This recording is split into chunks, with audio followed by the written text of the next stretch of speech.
أعوذ بالله من الشيطان الرجيم. بسم الله الرحمن الرحيم. أفحسبتم أنما خلقناكم عبثا وأنكم إلينا لا ترجعون. Assalamualaikum warahmatullahi wabarakatuh. Alhamdulillah wassalatu wassalamu ala rasulillah. Segala puji dan puja kehadirat Allah subhanahu wa ta'ala, juga salawat dan taslim kepada Nabi besar Muhammad sallallahu alaihi wa ala alihi wa sahbihi wasallam. Melanjutkan bahasan tentang neraka, teman-teman sekalian. Semoga Allah subhanahu wa ta'ala menyelamatkan kita dari tempat yang paling buruk yang Allah subhanahu wa ta'ala ciptakan. Sebagaimana Allah menyebutkan wa bi'sal masir, seburuk-buruk tempat yang dituju. Dan kita sudah membahas sampai ke bab 18 pada pertemuan yang lalu, tepatnya pembicaraan antara surga dan neraka. Bagaimana hadisnya kita ingatkan kembali dalam hadis Bukhari Muslim. Abu Hurairah meriwayatkan sabda Nabi SAW, tahajjatil jannatu wan nar, sesungguhnya surga dan neraka itu berbicara satu sama yang lain. Faqalatin nar, maka neraka berkata, uthirtu bil mutakabbirina wal mutajabbirin, orang-orang zalim dan orang-orang yang sombong yang memasukiku. Wa qalatil janna mali la yadkhuluni illa du'afa'un nasi wa saqatuhum. Lalu surga pun mengatakan, orang-orang lemah dan orang-orang miskin saja yang memasukiku, atau mayoritasnya yang memasukiku. Qala Allahu lil janna, maka Allah pun berfirman kepada surga, anti rahmati arhamu biki man asya'u min ibadi. Kau adalah kasih sayangku yang aku berikan atau aku kasihi siapapun yang aku inginkan dari hamba-hambaku. Wa qala linnar, dan Allah pun berfirman kepada neraka, innama anti azabi u'adzibu biki man asya'u min ibadi. Sesungguhnya kau adalah siksaanku dan aku siksa siapapun yang aku inginkan dari hamba-hambaku. Wa likulli wahidatin minkuma mil'uha, dan kalian berdua pasti akan terpenuhi. Fa amman naru fala tamtali'u hatta yadha Allah subhanahu wa ta'ala rijlah. Lalu Nabi SAW mengatakan, neraka pun tidak terpenuhi sampai Sang Pencipta Allah meletakkan telapak kakinya yang mulia padanya. Taqulu, maka neraka akan mengatakan, qat, cukuplah. Fahunalika tamtali', dan pada saat itu neraka menjadi penuh. Wa yuzwa ba'duha ila ba'd, dan akan memadati satu sama yang lain. Wala yadhlimu Allah azza wa jalla min khalqihi ahada, dan Allah tidak pernah menzalimi satupun dari hambanya. Wa ammal jannatu fa inna Allah azza wa jalla yunshi'u laha khalqa. Kalau surga, Allah menciptakan untuknya ciptaan-ciptaan yang baru. Dan sudah kita jelaskan dari pelayan-pelayan surga yang akhirnya terus ditambahkan oleh Allah subhanahu wa ta'ala kepada ahli surga. Karena setelah mereka masuk semua ke dalam surga, nggak ada lagi tambahan dari penghuninya. Ya. Tentu saja setelah yang termasuk orang-orang yang dari neraka yang dikeluarkan dengan syafaat, yang dikeluarkan karena dosa-dosanya sudah bersih ya. Di neraka tinggal orang-orang yang abadi, setelah itu nggak ada lagi penghuni surga. Tapi tetap Allah akan penuhkan nanti dengan diciptakannya para pelayan-pelayan baru yang selalu ditambahkan dan diberikan kepada ahli surga. Semua kita termasuk penghuninya insya Allah. Kita akan masuk teman-teman pada sore ini, semoga Allah berkahi lanjutannya bab ke-19, masalah informasi yang sangat menggembirakan ahli surga dan informasi yang sangat menyedihkan bagi ahli neraka, yaitu keabadian neraka. Dia ada 3 buah ayat Al-Quran yang ditulis di sini, tapi penerbit tidak mengangkat potongan ayatnya langsung terjemahan, maka saya mengajak teman-teman membuka aplikasi Al-Quran. Kita mulai dari surah At-Taubah, surah nomor 9 dalam Al-Quran, dan lebih tepatnya di ayat 63. Nah, teman-teman bisa buka, saya akan bacakan. A'udzu billahi minasyaitonir rajim. Ala ya'lamu annahu man yuhadidillaha wa rasulahu fa inna lahu nara jahannama khalidan fiha dzalikal khizyul azim. Artinya, tidakkah orang-orang munafik itu mengetahui bahwasanya barang siapa yang menentang Allah dan Rasulnya, maka sungguhnya neraka jahannamlah baginya, kekal mereka di dalamnya, itu adalah kehinaan yang besar.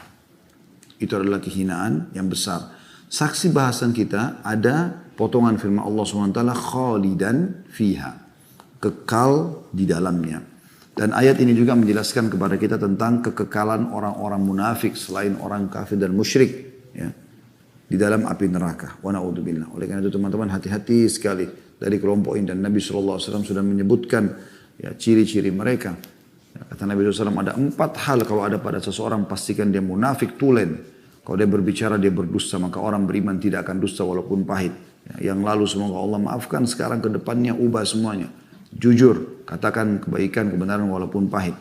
Kemudian yang kedua adalah kalau dia berjanji atau ya, dia berjanji dia akan tepat, dia tidak. Kalau dia berjanji dia pungkiri, dia tidak tepati. Orang beriman menepati janjinya. Dan selama bukan janji maksiat tentunya ya. Kemudian yang ketiga adalah kalau diberikan amanah dia berkhianat. Tentu orang beriman selalu menjaga amanahnya.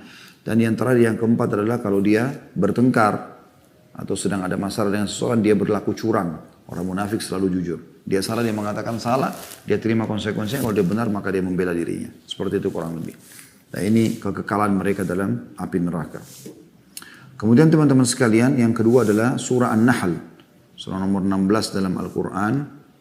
Dan ayatnya adalah ayat 29. Bisa dibuka An-Nahl surah nomor 26, surah nomor 16 maaf.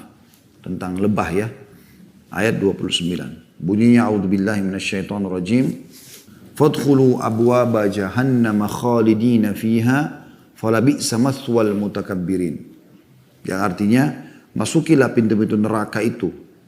Kamu kekal di dalamnya maka amat buruklah tempat orang-orang yang menyombongkan diri. Tentu ini teman-teman sekalian Allah Subhanahu wa taala gambarkan bagi orang-orang yang orang-orang kafir ya, yang memang mereka memungkiri hukum-hukum Allah Subhanahu wa taala atau menerima sebagian dan menolak sebagian. Kalau Anda mau kenal mereka yang disebutkan dalam surah An-Nahl ayat 29 disebutkan dari ayat 27-nya ya. Coba kita lihat dari ayat 27 sama 28 biar Anda faham siapa yang Allah bahasakan di sini mereka akan masuk neraka dan kekal di dalamnya. Saya bacakan dari ayat 27-nya. A'udzubillahi minasyaitonirrajim. Tsumma yaumal qiyamati yukhzihim wa yaqulu aina syuraka'i alladziina kuntum tusyakkuna fihim. Qala alladziina utul ilma innal khizya al-yawma was-su'a 'alal kafirin. Kemudian Allah menghinakan mereka di dalam api neraka dan berfirman, di manakah sekutu-sekutuku yang pernah membelamu atau yang karenanya atau yang karena membelanya kamu selalu memusuhi mereka para nabi-nabi dan orang-orang beriman. Berkatalah orang-orang yang telah diberi ilmu sungguhnya kehinaan dan adab hari ini ditimpakan atas orang-orang kafir. Jadi ada dua di sini Allah sebutkan, orang munafik dan orang musyrik yang menyekutukan Allah, ya seperti menyembah berhala, pohon, jin dan segala macam, dan orang kafir itu sendiri. Kafir bisa dibagi dua, kafir secara mutlak seperti ateis atau kafir sebagian dan beriman sebagian seperti ahli kitab. Mereka mau beriman sebagian tapi mereka tidak mau menyempurnakan imannya dengan mengimani risalah Nabi Muhammad SAW. Masuk semua dalam firman Allah ini. Ayat 28-nya Allah mengatakan alladzina tatawaffahumul malaikatu zalimi anfusihim fa'alqaw salama ma kunna na'malu min su' bala innallaha alimun bima kuntum ta'malun. Yaitu orang-orang yang dimatikan oleh para malaikat dalam keadaan berbuat zalim kepada diri mereka sendiri. Lalu mereka menyerahkan diri sambil berkata kami sekali-kali tidak ada mengerjakan suatu kejahatan pun. Maka malaikat menjawab ada. Sesungguhnya Allah mengetahui apa yang kamu kerjakan. Jadi nanti orang-orang musyrik dan orang kafir itu karena mereka umumnya menganggap dirinya benar. Padahal mereka salah karena tidak mengikut syariat Allah Subhanahu Wa Taala atau menyekutukan Allah. Maka mereka menganggap pada saat meninggal, mereka berkata pada para malaikat, kami enggak buat salah, apa yang salah nih? Maka malaikat mengatakan, ada kesalahannya. Yaitu kesalahan kalian berbuat kesyirikan, dan kalian kufur kepada sebagian, dan kalian beriman kepada sebagian yang lainnya.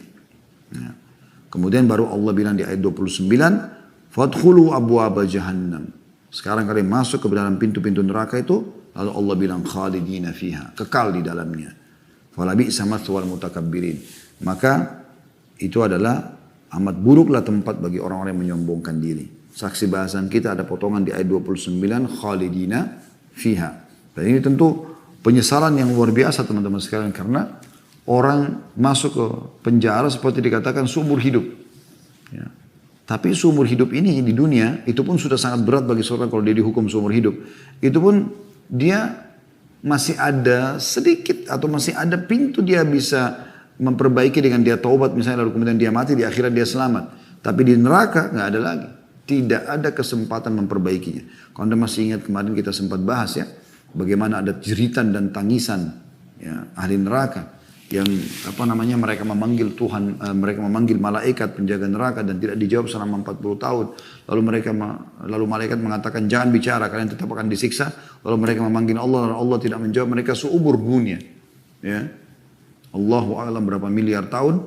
Kemudian setelah itu Allah mengatakan ikhsa'u fiha wa la tukallimun. Kalian terhina dalam dan jangan bicara sama aku. Maka pada saat itu kata Nabi SAW mereka menangis. Ya. Saking banyaknya air mata mereka. Ya, dengan penyesalan-penyesalan. Na'udzubillah hanya karena mereka berbuat dosa ini. Ya. Kalau seandainya kapal-kapal besar mau dijalankan di atas air mata mereka. Maka tentu saja bisa. Ya. Dan dalam hadis ini dikatakan juga dan sampai saking seringnya mereka menangis terus sampai keluar dari tempat air mata itu darah. Ya, begitu penyesalan yang luar biasa. Jadi mereka 24 jam disiksa dengan siksaan yang terus bertubi-tubi dan berbeda-beda beragam-ragam dan luar biasa susah. Subhanallah siksaannya. Bukan tonjokan manusia lagi. Ya. Tapi pukulan para malaikat yang kasar, yang keras. Yang tidak mengenal kasih sayang sama sekali. Maka ini betul-betul sebagaimana saya katakan tadi penyesalan abadi. Dan ini kegembiraan yang luar biasa bagi orang beriman. Karena mereka setelah masuk ke dalam surga mereka tidak akan keluar selamanya. Kalau Anda sudah menginjakkan kaki Anda dalam surga, Anda sudah aman selamanya. Tidak ada riwayat yang menjelaskan ahli surga dikeluarkan lagi ke neraka, enggak ada. Karena untuk masuk ke dalam surga betul-betul disortir luar biasa. Semoga Allah jadikan kita termasuk penghuni surga insyaAllah. Kemudian ayat yang ketiga yang diangkat oleh beliau adalah surah Taha. Surah nomor 20, ya. Ayat 74. A'udzu billahi minasyaitonir rajim. Innahu may ya'ti rabbahu mujriman fa inna lahu jahannama la yamutu fiha wa la yahya. Sesungguhnya barang siapa yang datang kepada Tuhannya dalam keadaan berdosa, maka sesungguhnya baginya neraka jahanam, ia tidak mati dalamnya dan tidak pula hidup. Ini saya bilang tadi sebenarnya orang di neraka itu teman-teman, ayat ini menjelaskan mereka disiksa, terpotong-potong anggota tubuhnya, hangus, terbakar, rusak kulitnya, dagingnya, hangus, nggak mati. Jadi tidak hidup, tidak mati dalam keadaan mereka tersiksa luar biasa. Ini kenapa semua? Hanya karena manipulasi data, hanya karena riba, hanya karena zina, hanya karena bohong, hanya karena memukul, hanya karena gunjing, hanya karena fitnah. Kenapa kalau Anda tidak lakukan semua itu? Nggak buta mata kita kok kalau kita tidak melakukan gunjing atau fitnah. Nggak terpotong tangan kita kalau misalnya kita tidak mencuri atau manipulasi data. Kenapa harus lakukan? Kenapa nggak yang halal? Kenapa nggak yang baik-baik saja? Ketiga ayat ini dikuatkan dengan hadis Nabi SAW dan ini lebih jelas lagi merincikan tentang ayat-ayat tadi, yaitu hadis Ibnu Umar radhiyallahu anhuma. Beliau meriwayatkan sabda Rasulullah SAW, "Idza sara ahlul jannati ilal jannah wa sara ahlun nari ilal nar, utiya bil maut."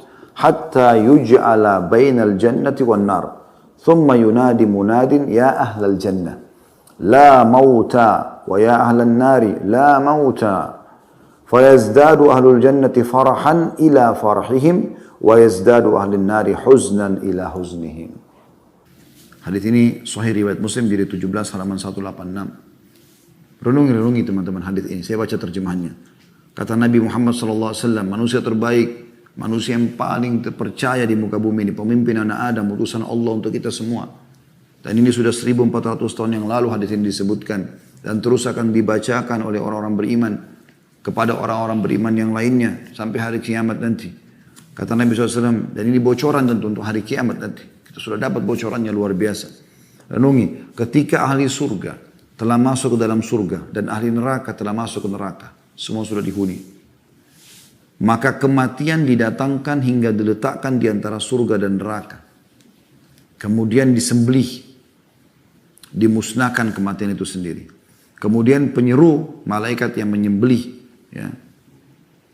Kematian tersebut dalam riwayat yang dikatakan diserupakan kematian dengan domba. Ya. Dan malaikat yang membawa kematian itu mengatakan wahai penghuni surga. Dan mereka semua mendengarkan suara tersebut. Mereka semua melihat ke satu arah itu. Kemudian malaikat mengatakan apakah kalian mengenal ini? Mereka mengatakan iya, itu adalah maut. Lalu dipanggillah seluruh penghuni neraka dan mereka semua melihat ke arah yang sama dan mereka mendengar seruan tersebut. Lalu mereka mengatakan atau malaikat mengatakan, apakah kalian kenal ini? Mereka mengatakan iya, itu adalah maut. Karena mereka semua sudah merasakan mati itu pada saat pindah dari dunia ke akhirat, ya, ke alam barzah dan alam akhirat. Maka domba itu pun disembelih oleh malaikat, kemudian malaikat berseru. Nah, seruannya sama di sini, dua riwayat ini sama. Riwayat yang kita baca sekarang dan riwayat yang saya sampaikan tadi. Wahai ahli surga, tiada kematian. Wahai ahli neraka, tiada kematian. Maksudnya mulai saat itu sudah tidak lagi kematian. Maka ahli surga semakin gembira dan ahli neraka semakin bersedih. Kenapa ahli surga gembira? Karena mereka tidak akan pernah lagi masuk ke dalam neraka dan mereka juga akan merasakan nikmat yang tidak terputus-putus. Khalidina fiha. Karena sebagaimana neraka Allah gunakan kata khalidina fiha, neraka, surga pun Allah gunakan khalidina fiha. Ya, mereka kekal di dalamnya. Maka ahli neraka makin menyesal, sedih, bertambah sedih. Kenapa? Karena memang mereka tidak ada lagi, ya, berhenti siksaan tersebut, abadi. Ya, sekali lagi siksaan dunia teman-teman. Kalau orang di penjara pun seumur hidup ada batas, nanti kalau dia meninggal selesai, gak di penjara lagi, dikubur, pindah ke alam barzah. Atau ada orang di penjara 10 tahun, 20 tahun. Kan dia ada waktunya nanti dia keluar kalau dia masih hidup. Tapi di akhirat nanti gak ada lagi. Kalau sudah kekal, kekal selamanya. Dan tidak ada negosiasi. Gak ada sogokan. Gak ada kasih sayang lagi di sana. Allah subhanahu wa ta'ala akan, ya, hukum orang yang pantas untuk dihukum. Oleh karena itu teman-teman, mulai detik ini, di sore ini, mari kita sama-sama benahi diri kita.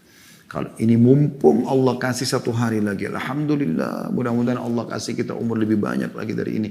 Sekian banyak tahun yang maksimal Allah berikan kepada kita dan dalam ketaatan kepada Allah SWT, bukan kemaksiatan. Syukuri teman-teman. Kalau masa lalu antum ada hal-hal yang berbau dosa kepada Allah, bertobat, beristighfar, itu tiket keselamatan. Supaya semua fasilitas dunia kembali dan juga di akhirat pada saat anda meninggal nanti ditinggalkan oleh seluruh kerabat, harta semua anda tinggalkan, nama baik, jabatan dan masuk kuburan yang akan ditemani oleh amal. Tobat itu membersihkan kesalahan dan amal soleh akan ada. Ya. Dan kalau masa lalu anda berbuat amal baik, maka hari ini pertahankan. Kalau perlu tingkatkan. Kalau Allah masih kasih besok lagi, alhamdulillah. Kita melakukan hal yang sama lagi. Tapi jangan sia-siakan teman-teman. Tidak ada jaminan kita masih bisa hidup sampai nanti malam. Bagaimana Abdullah bin Umar mengatakan radhiyallahu anhuma, kalau seseorang di antara kalian tiba di pagi hari, jangan tunggu sore hari. Belum tentu dia sampai. Karena pasti dia mati. Ya. Entah kapan. Dan mati itu sesuatu yang misterius yang bisa datang setiap saat. Dan kalau dia tiba sore hari, jangan tunggu pagi hari. Belum tentu dia bisa hidup. Maka maksimalkan teman-teman sekalian.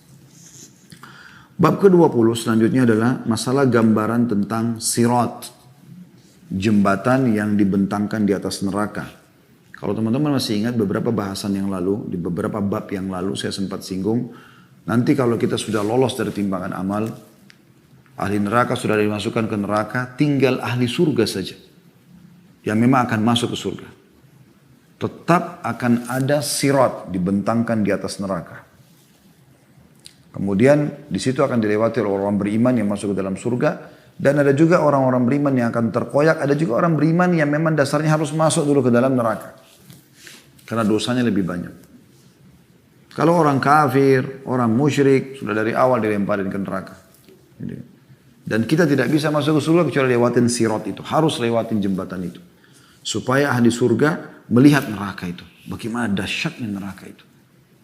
Bagaimana besarnya karunia Allah subhanahu wa ta'ala. Allah selamatkan kita dari neraka itu. Penulis mengangkat firman Allah SWT dalam surah Yasin ayat 66 yang bunyinya a'udzubillahi minasyaitonirrajim walau nasya'u latamasna 'ala a'yunihim fastabaqus sirata fa anna yubsirun. Dan jikalau kami menghendaki pastilah kami hapuskan mata mereka. Lalu mereka berlomba-lomba mencari jalan, maka betapakah mereka dapat melihatnya. Ayat ini tentu perlu dijelaskan seperti apa sih maksudnya ayat ini. Dan jikalau kami menghendaki, pastilah kami hapuskan mata mereka. Tidak bisa mereka melihat. Lalu mereka berlomba-lomba mencari jalan. Maka betapakah mereka atau bagaimana mereka bisa melihat. Perincian itu datang dalam hadis Nabi SAW.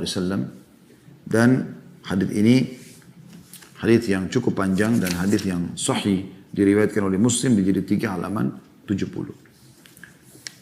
Bunyinya adalah Abu Hurairah radhiyallahu anhu meriwayatkan sabda Rasulullah SAW, Allah mengumpulkan manusia. Lalu kaum mukminin berdiri hingga surga berada di dekat mereka. Lalu mereka mendatangi Adam seraya mengatakan, wahai bapak kami, bukakanlah surga untuk kami. Adam menjawab alaihissalam, tidakkah yang mengeluarkan kalian dari surga melainkan karena dosa bapak kalian? Adam tanda tanya. Aku tidak berhak akan hal itu. Pergilah kepada anakku Ibrahim Khalilullah, kekasih Allah. Maka Nabi SAW mengatakan, maka Ibrahim mengatakan pada saat didatangi, aku tidak berhak akan hal itu. Aku hanyalah Khalil atau kekasih semasa dunia. Pergilah kepada Musa yang diajak berbicara oleh Allah secara langsung. Mereka pun mendatangi Musa alaihissalam. Maka ia mengatakan, aku tidak berhak akan hal itu. Pergilah kepada Isa, kalimat Allah dan ruh darinya. Maka Isa alaihissalam pun mengatakan pada saat didatangi, aku tidak berhak akan hal itu. Akhirnya mereka datang kepada Muhammad SAW. Maka beliau diizinkan serta amanah dan kasih sayang didatangkan. Lalu keduanya berdiri pada dua sisi sirat. Ya. Amanah dan kasih sayang. Sebelah kanan dan sebelah kiri. Orang pertama yang dari kalian berjalan seperti kilat. Ya Allah, semoga Engkau jadikan kami ini ya Allah. Jadikan kami golongan pertama yang melewati sirat seperti kilat. Ini golongan yang paling mulia. Walaupun amal kami kurang ya Allah, tapi rahmat-Mu lebih luas. Ya. Cintai teman-teman Nabi Muhammad SAW, cintai para sahabat. Ya. Karena amal kita tidak sama dengan mereka. Tapi kata Anas bin Malik, sahabat Nabi sendiri mengatakan. Ya.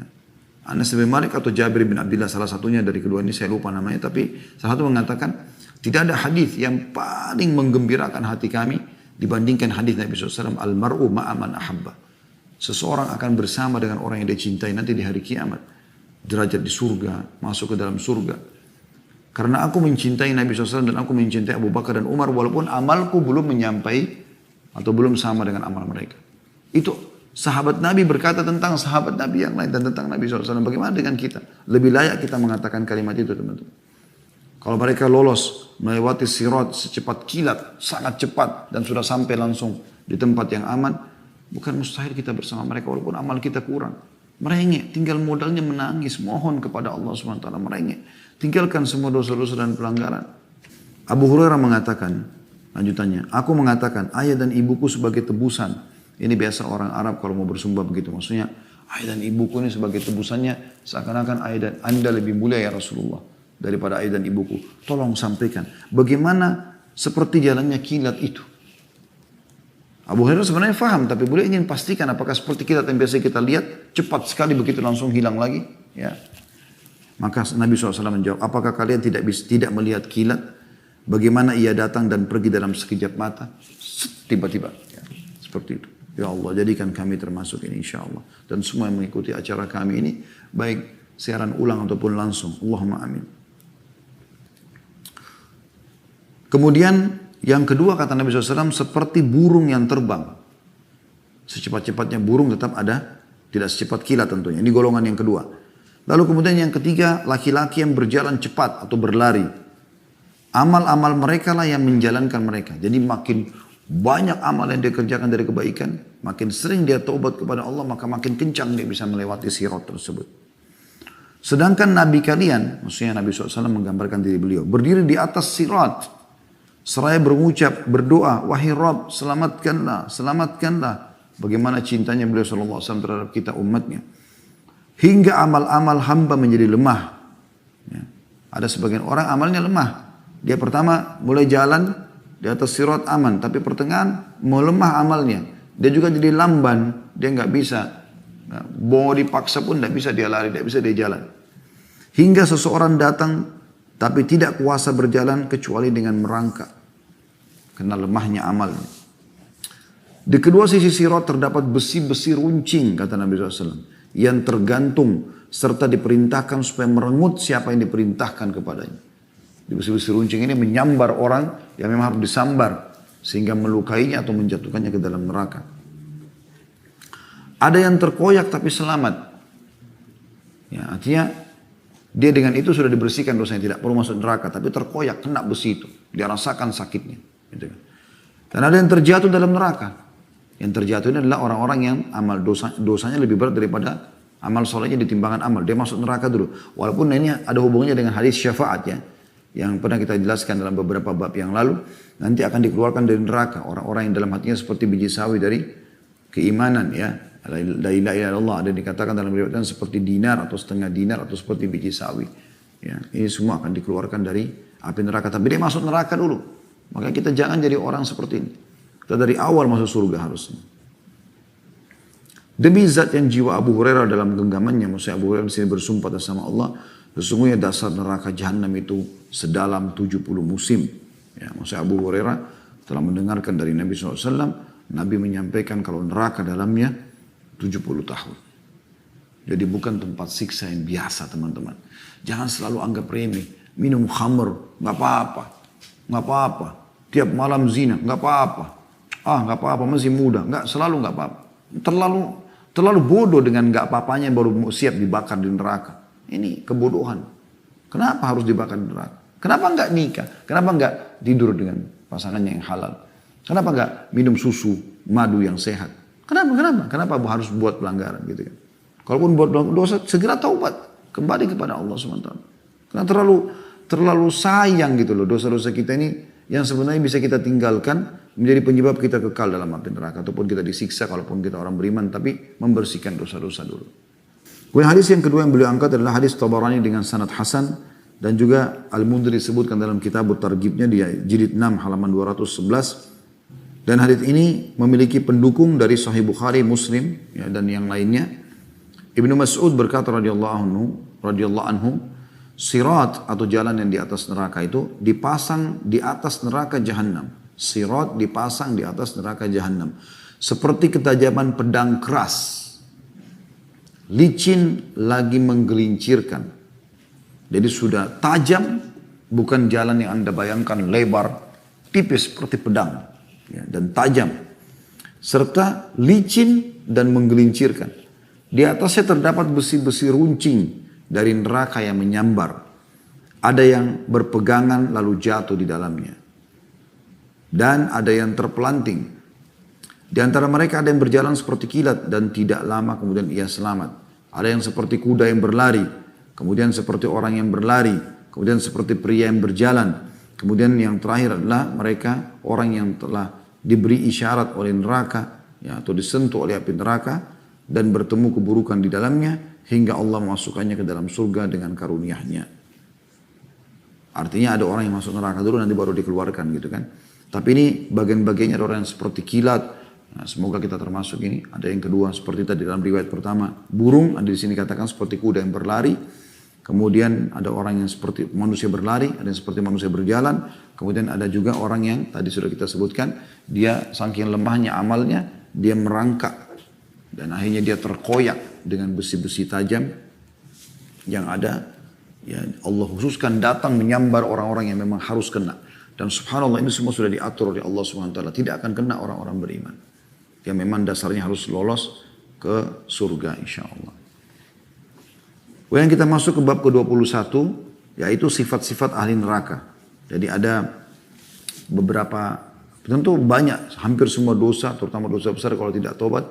Ya itu bisa menyebabkan masuk neraka. Tapi ada di sini yang disebutkan oleh penulis secara khusus ya. Dia coba menjelaskan mungkin yang paling banyak menjadi penyebab orang masuk ke neraka gitu kan. Paling berbahaya. Yaitu hadis nomor 51. Maaf tadi saya tidak sebutkan urutan-urutan hadisnya ya. Jadi dari tadi kita awal belajar itu kita sudah baca hadits 49, ya, kita sudah baca hadits nomor 50, dan sekarang kita baca hadits nomor 51, urutan dari awal kita belajar neraka ini.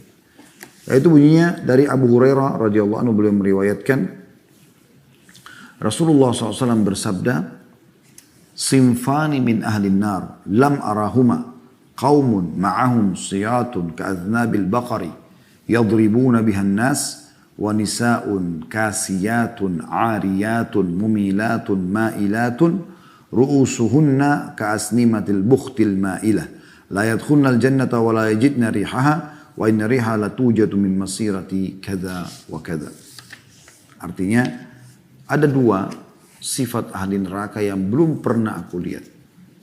Maksudnya Nabi SAW ini nggak ditemukan di zaman beliau dua pelanggar ini. Yang pertama adalah kaum yang membawa cambuk seperti ekor sapi untuk mencambuk manusia. Jadi karena kekuasaannya, kezalimannya, semua orang yang tidak sejalan dengan dia walaupun dia salah, dia cambuk dengan pengawal-pengawalnya. Ini ahli neraka yang luar biasa karena kezaliman dia. Ya. Dia dikasih kepemimpinan untuk adil, untuk malah merendah, malah mengabdi, malah ya meraih pahala dari masyarakatnya, bukan malah menyiksa. Yang kedua, ini bagi ibu-ibu terutama peringatannya penting sekali, yaitu wanita yang berpakaian tapi telanjang. Gimana bisa? Ya karena ketat. Ya. Pakai kain tapi terbelah-belah. Sebagainya sengaja diperlihatkan untuk pamer, untuk mengundang syahwat. Condong dan mencondongkan. Terjemahan lain, menggelincir dan menggelincirkan. Dia tergelincir dan menggelincirkan. Artinya, ya dengan penampilannya seperti itu, otomatis dia akan condong memang pada lawan jenisnya, dan lawan jenisnya akan condong kepada dia. Terjadi terbuka ada video-video perzinahan ya. Kepala mereka seperti punuk unta yang condong. Yang di blow yang tinggi atau pakai konde yang biasa begitu mereka lakukan. Sengaja rambutnya dibuat seperti punuk unta. Ya, artinya ini kiasannya jelas sekali ya. Maksudnya orang yang sengaja memang memperindah rambutnya, lalu kemudian sebentar di kanan kan, sebentar di kiri kan, semua tujuannya untuk menggoda lawan jenis. Kata Nabi SAW, mereka tidak masuk surga dan tidak akan mencium aromanya. Padahal aromanya benar-benar tercium dari jarak demikian dan demikian. Hadis ini riwayat Bukhari jadi 8 halaman 662 dan Muslim jadi 17 halaman 186. Dan ini teman-teman, terutama bagi muslimah, Anda pun muslim kalau mau mengikuti bisa. Ini sudah kami bedah 2 kali bahasanya. Pernah kita bedah di setiap hari Kamis ya. Hari Kamis jam 1 siang. Itu kita membahas tentang 70 kekeliruan wanita. 70 kekeliruan wanita. Ini sudah kita bahas 70-70-nya. Diantaranya tadi masalah tidak menutup aurat. Dan juga kita sudah menyinggung di bahasan kita yang sekarang tentang 40 hadis pilihan pembentukan karakter muslimah. Nah, di antaranya memang harus bagaimana menutup aurat dan mengetahui bahwasanya menutup aurat bagi muslimah itu adalah perintah Allah Subhanahu wa taala, itu yang pertama. Maka sebagai orang beriman kita mengamalkan karena perintah Allah, sebagaimana Anda mengerjakan sholat, Anda puasa, zakat dan seterusnya, semua itu sama dengan menutup aurat karena semua perintah. Dan juga sisi yang lain adalah supaya Anda tidak diganggu. Karena Allah SWT mengatakan dalam Al-Quran tentang masalah hijab ini, dzalika adna alla yu'dzain. Salah satu tujuannya adalah supaya mereka tidak diganggu. Kalau perempuan pakai jilbab besar, pakai baju yang agak longgar, siapa yang mau ganggu dia gitu? Kecuali memang penjahat benar ya. Apalagi kalau sudah sampai pakai cadar misalnya. Orang juga kalau mau ganggu dia, naudzubillah, atau orang mau perkosa dia, berpikir ini cantik atau enggak gitu. Beda dengan orang kalau dasarnya pakai baju ketat, sobek-sobek, ya, sana sini artinya kekurangan kain. Ya, mohon maaf saya bahasa kali ini karena memang saya heran dengan itu. Padahal baju-baju itu bisa dipakai tapi dalam rumah dengan suami ya. Ini dipakai tempat umum. Sehingga betul-betul seperti hadis ini, dia condong dan mencondongkan. Ya.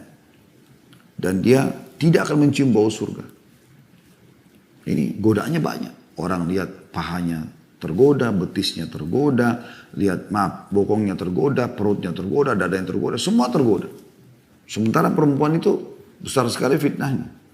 Sampai kata Nabi SAW, kalau perempuan keluar, istashrafaha syaitan. Istashrafa itu artinya, orang Arab menggambarkan seperti orang kalau melihat sesuatu yang penting dan jauh supaya dia bisa lihat, ditaruh tangannya, telapak tangannya di atas keningnya kan untuk melihat. Nah seperti itu.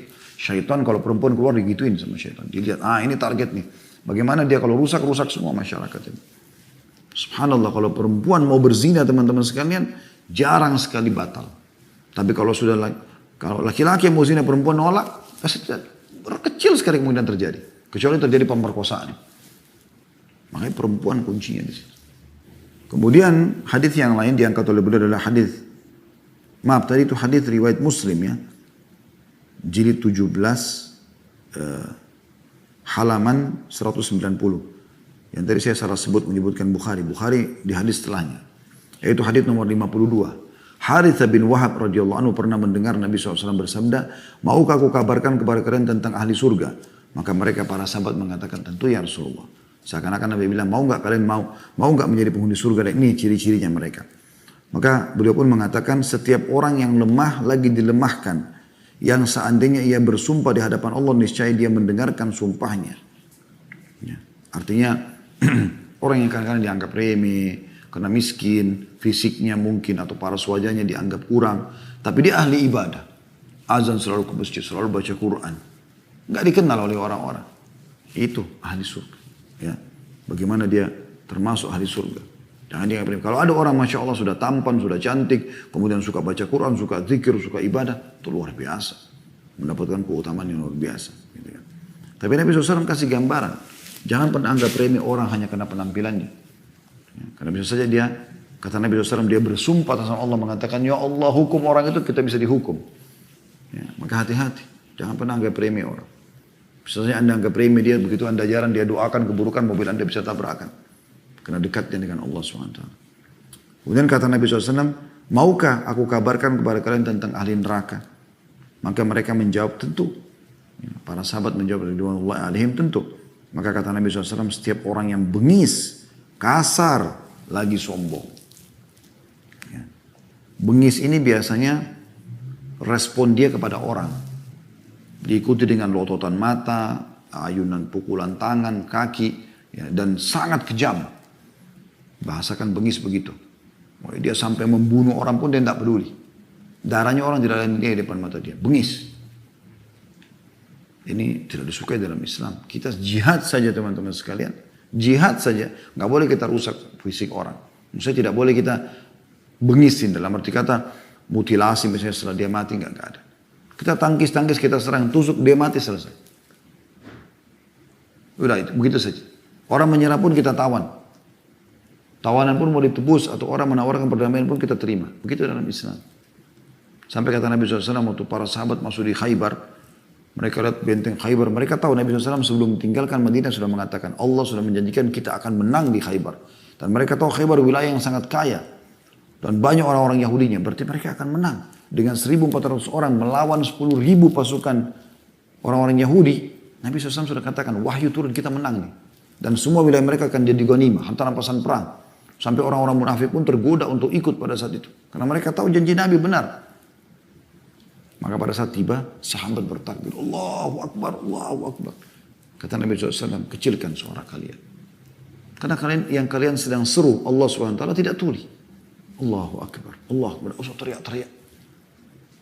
Kemudian kata Nabi SAW, jangan pernah kalian berharap bertemu dengan musuh. Harap mereka takut pergi. Berharap tidak usah berperang. Tapi kalau kalian bertemu, kokohkanlah kaki kalian. Jangan pernah kalian lari. Tidak boleh lari dari medan perang. Hidup. Ya, dalam kondisi menang atau kita mati syahid. Begitu Islam. Maka nggak ada kebengisan, kasar, kata-katanya kotor, kasar, tidak ada dalam Islam itu. Apakah dalam ceramah? Ya. Jadi kalau kita temukan ada dai, lisannya suka ucapkan kayak biasa saja, hina orang, caci maki orang, tanda tanya kedaiannya ini. Bagaimana bisa? Dia kan faham hadis ini, bahkan ahli neraka. Nggak boleh orang kasar. Nasihatin pun dengan cara yang benar. Gitu kan? Tegas boleh, kasar nggak boleh. Tegas boleh, ini nggak boleh, haram dalam Islam. Tapi kalau kasar, orang semua tahu kan bagaimana kasar itu dengan kata-katanya binatang lah, apalah segala macam. Kayaknya kurang tepat gitu. Makanya Nabi SAW diingatkan oleh Allah, walau kunta faddan ghalidhal qalbi lam faddu min hawlik. Hai Muhammad, kalau seandainya kau itu keras hatimu, kasar sikapmu, maka mereka akan lari semua dari sisimu. Tapi Nabi SAW Allah puji dalam surah Al-Qalam. Wa innaka la'ala khuluqin azim. Hai Muhammad, kau benar-benar punya sikap dan perilaku, karakter yang sangat luar biasa. Akhlak yang luar biasa. Nabi SAW lebih bersabar, lebih santun, lebih ramah. Tidak pernah balas kejahatan dengan kejahatan. Dan juga sombong. Ini diharamkan dalam Islam. Tidak boleh sombong secara mutlak. Tidak boleh sombong secara mutlak. Ya. Ini dilarang dalam Islam. Jadi secara mutlak tidak boleh sombong. Ya. Dalam keadaan apapun teman-teman sekalian. Kata Nabi SAW, tidak akan mencium bau surga orang yang dalam hatinya ada seperti biji sawi tadi, kesombongan. Nggak boleh. Pakai baju baru, pakai mobil baru, sepatu baru, semua syukurin. Alhamdulillah. Kita seperti padi, makin berisi makin merendah. Bukan makin sombong. Allah berikan kelebihan tampan wajahnya, putih kulitnya, pintarlah, kayalah apa. Alhamdulillah. Bukan kita jadikan kesombongan. Kita tetap bergaul, kita tetap baik, kita tetap santun, dan seterusnya.